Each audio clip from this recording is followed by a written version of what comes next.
We might be getting, according to reports here in France today, white smoke once again from the Élysée Palace. What, fourth government this year? We're going to get a new cabinet. That's the factor we must look at, because there have been a couple of meetings today with the latest, shall we say, the new French Prime Minister, Francois Bayrou, that man there, who's been meeting twice with President Macron, discussing who works for the cabinet in this year of political chaos, triggered first, remember, by those snap elections in the summer, which proved inconclusive.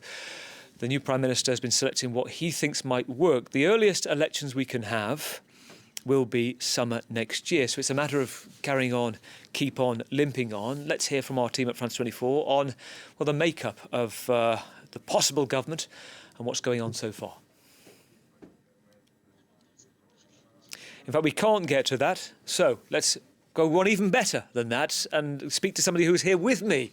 All those months ago, Charlotte Minvielle, the Green Party politician, former candidate for the left-wing alliance. And we spoke, what, months ago? It seems like years ago, because it was the election moment, European elections, which led to snap elections. And it was inconclusive, so we had the three-party split, to which the biggest winners on the night were the left-wing alliance.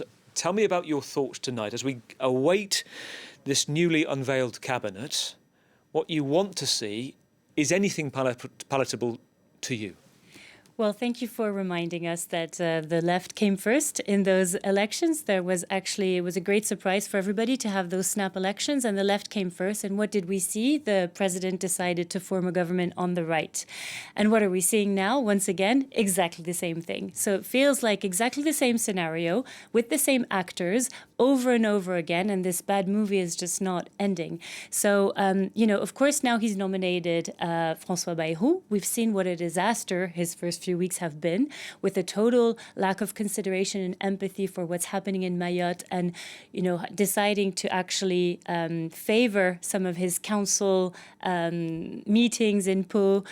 We've also seen how he's just really had a shambolic beginning, and now some of the politicians that are supposedly going to be in this new government are some that were in the government just before. So we're hearing about Elisabeth Borne, Gérald Darmanin, who have caused the situation in which we are now, which is really a situation of, for example, we've seen great economic insecurity with the huge debt that we've seen that the previous government left us in, and now a government that has really not got any legitimacy either from the people or from the parliament. One thing that's very interesting, Le Monde newspaper, suggestions that Emmanuel Macron had had conversations, to which he said the left, at least towards the extreme left, we're looking at La France Insoumise, France Unbowed, that's not representative of the country right now. He believes it's towards the centre-right more than it is the centre-left. Now, I know, as you've just said, it was the left alliance that won, but it was fairly close. Nobody got a majority. So here we are. We've seen the coming and going of the Barnier government, and now, well, after 3 months, kind of lasted not much longer than a lettuce. Now we have this similar scenario with another centre-right politician. I just wonder if their aim right now is to say they can do without La France Insoumise. They could kind of do with the Green Party on board. Is there anything that, if he got a cabinet right tonight, that could suggest that you might come on board at a later date?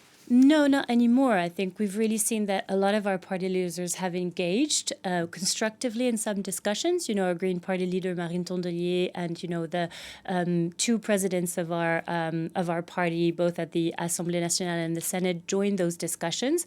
And there were some clear propositions from the Green Party, for example, saying on the method, let's have a discussion about not using the 49.3 article of the Constitution, which, as we know, allows governments to forcefully put through bills through Parliament. So there were a discussion of saying, okay, could we have a government with a prime minister from the left that would really commit to not using that method, that would also have like 11 propositions, narrowing our program to just a few propositions to say, for example, not going back on the pensions bill, increasing the minimum wage, having a true plan for environmental transition, committing on a few number of things and saying, okay, on the method, we'll really try and reach consensus text by text in Parliament.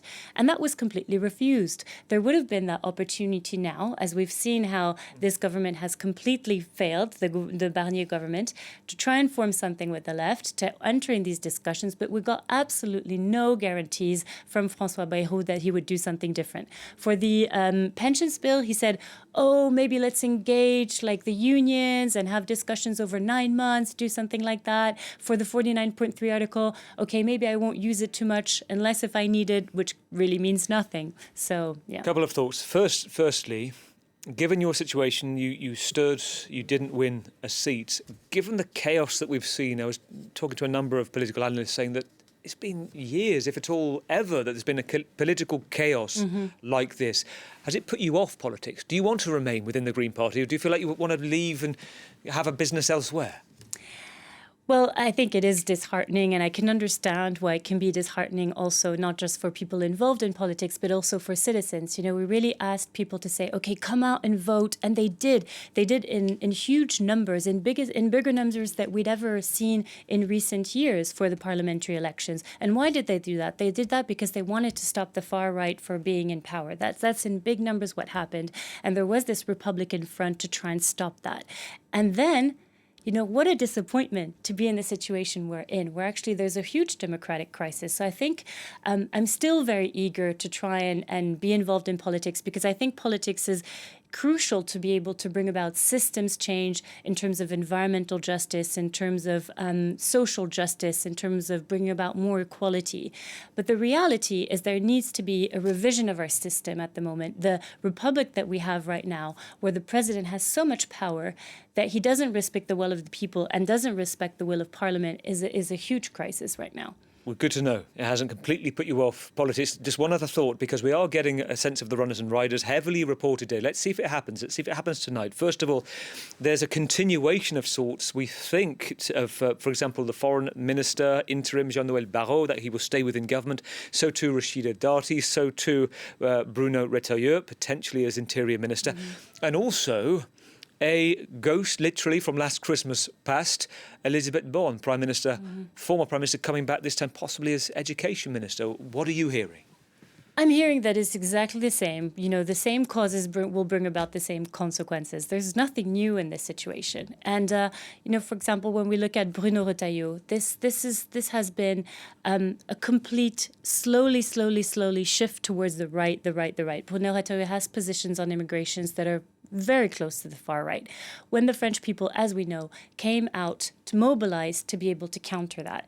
And I think a lot of people, you know, really feel that some of these policies are just truly unfair, that it's not going to change the life of people.